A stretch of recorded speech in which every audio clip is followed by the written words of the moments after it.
আমার কাছে খুব করে নিজের একটা ঘর চাই। সেটা বাবার ঘর হবে না, স্বামীরও ঘর হবে না, সেটা শুধু আমার হবে। হোক সেটা আমার বাবার আর স্বামীর টাকায় গড়ে ওঠা, তবে সেটা শুধুই হবে আমার, আমার পছন্দের হবে। সেই ঘরের প্রতিটা কোণা হবে আমার নিজের পছন্দের সাজানো, যেখানে আমি ছাড়া কেউ হস্তক্ষেপ করতে পারবে না। নিজের বেড়ার রুচির কিচেন বারান্দা সবকিছু নিজের পছন্দ মতো।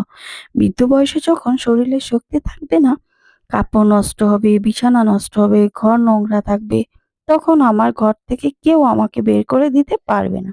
কেউ বৃদ্ধাশ্রমে পাঠাতে পারবে না। সন্তানদের সেই ক্ষমতা থাকবে না।